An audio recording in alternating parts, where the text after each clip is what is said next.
千里之行，始于足下. A journey of 1,000 miles begins beneath the feet. We now gather in the Tao to travel the journey together.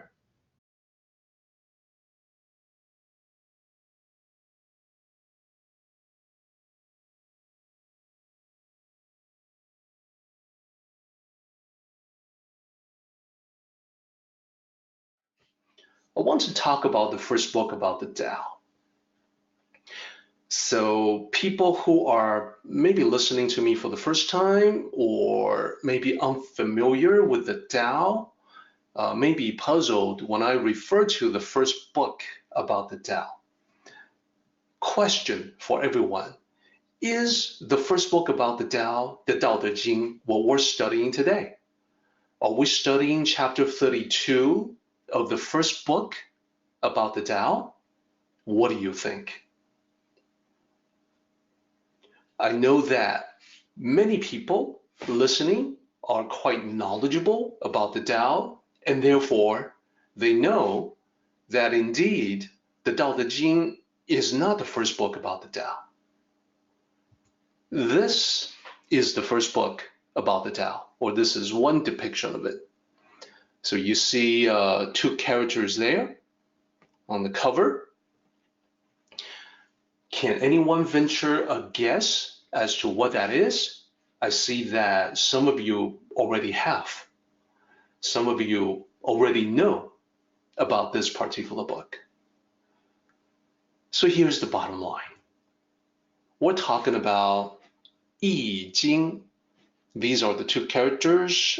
This is calligraphy, so it looks a little bit different. Like I said, when doing calligraphy, sometimes some strokes are simplified. So if you look at this character here, there's a hook at the end, at the bottom part of it, but in the calligraphy there is not. But it's actually the same character. It's just that in calligraphy, sometimes you simplify the strokes. Same with the Jing character down below. It's simplified somewhat, so it looks a little different, but it's the same character. So Jing. What is it? Commonly known as Jing, and notice that I'm saying it the same way. The Daodejing dates back roughly 2,500 years. The Jing is before that by at least 2,000 years.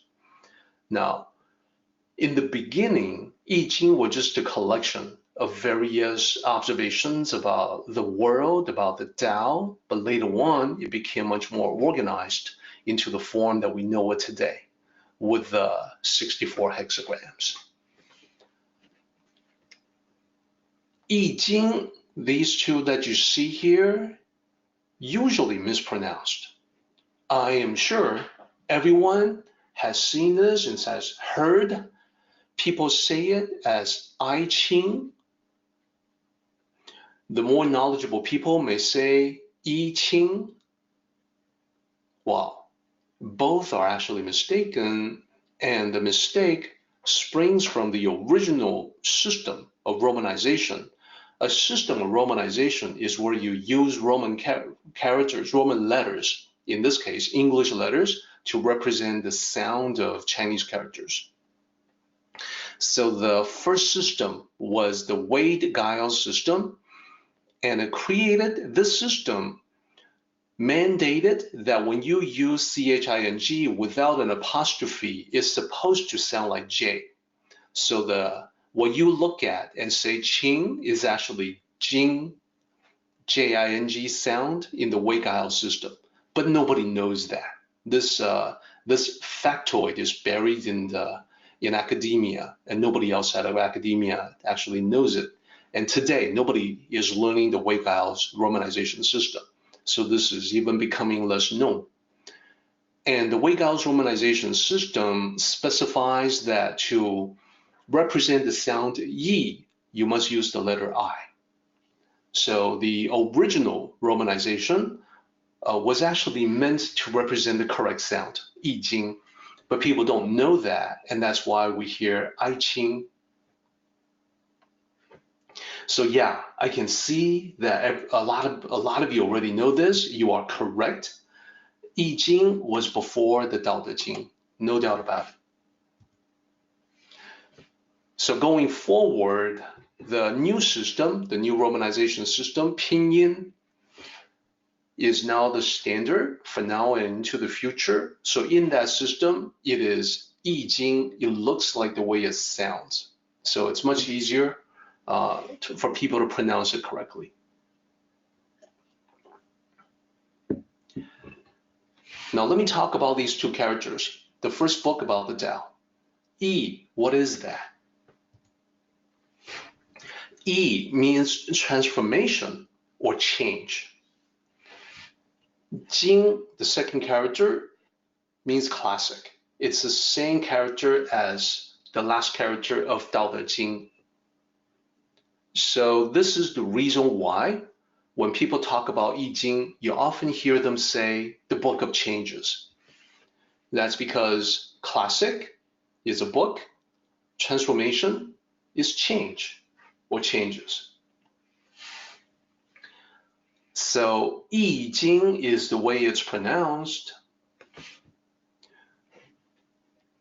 Let me also make the point, the most important point that I want to make when I bring up I Jing.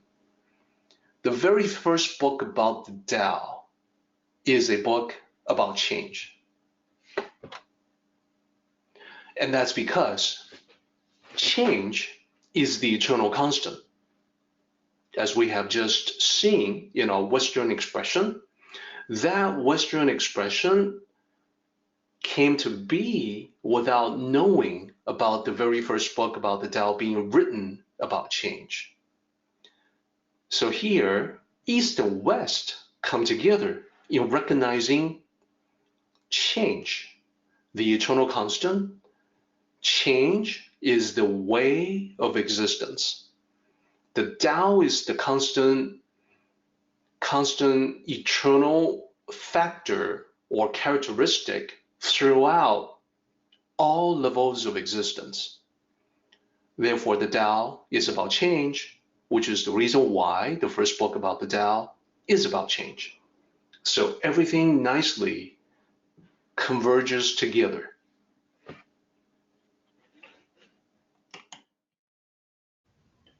Our meeting has come to an end, but the journey continues on.